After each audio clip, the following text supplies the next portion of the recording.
तो अभी हमारे साथ में मनोज यादव जी हैं जो कि राष्ट्रीय सचिव हैं समाजवादी पार्टी के, जो अलग-अलग विंग बने हुए हैं लोहिया वाहिनी के। और आपसे हम समझेंगे पूरा जो अभी प्रदेश की सियासत में, खासतौर पर लखनऊ में जो बड़े पत्रकारों के बीच में काफ़ी चर्चा है कि 3 तारीख को जो 5 राज्यों के चुनाव परिणाम आ जाएँगे, इसके बाद यूपी में जो राजनीति जो परिदृश्य है थोड़ा बदलता हुआ दिखेगा। ये मैं शायद इसलिए इस तरह की बात आपसे कह रहा हूँ क्योंकि कुछ पत्रकारों में इस बात की चर्चा है कि शायद अमित शाह, गृह मंत्री अमित शाह और नरेंद्र मोदी अ, ओबीसी सीएम लाना चाहते हैं उत्तर प्रदेश में।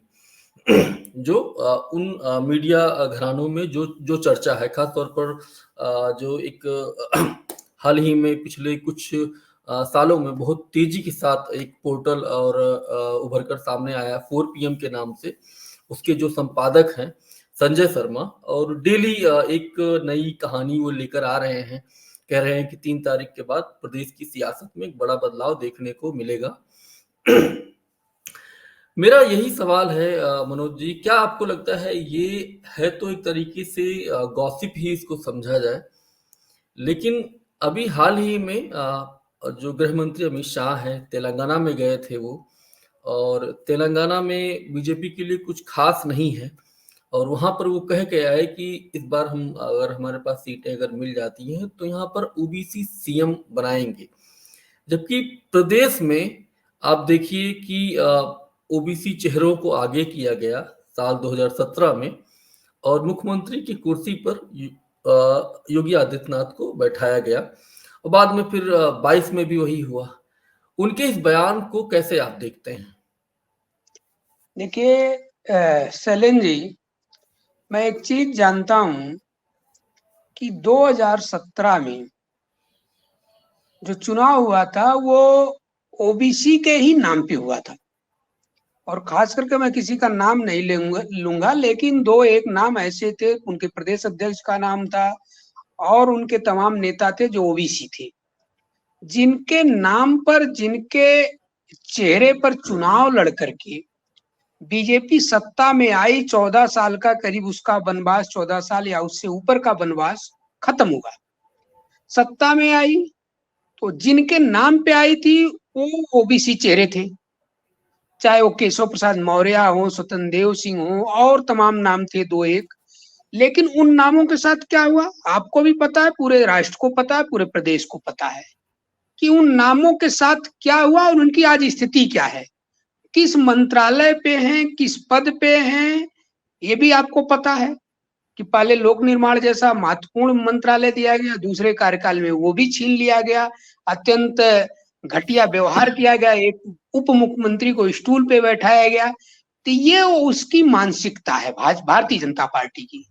दूसरी बात, जो ये गॉसिप एक चल रहा है, लोग चला रहे हैं, तो मेरा ये मानना है ये चर्चा पर चर्चा ये सब होता रहता है और लोग अपने पब्लिसिटी के लिए लोगों के बीच एक नई कहानी गढ़ के ले आते। मैं इस पर बहुत विश्वास नहीं करता।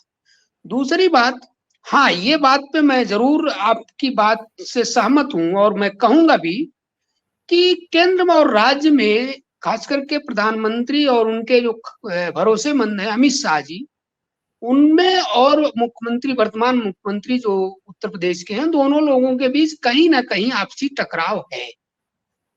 कुछ मंत्रालय को लेकर के है, कुछ अधिकारियों को लेकर के है, इन सब चीजों को लेकर के जो ये बातें आती हैं, उन्हीं टकराव के बीच से कहीं ना कहीं कुछ आती है। कुछ वो अधिकारी भेजते हैं, उनको ये रिसीव नहीं करते, अच्छी जगह पोस्टिंग नहीं देते, उनको कहीं खराब जगह दे देते हैं।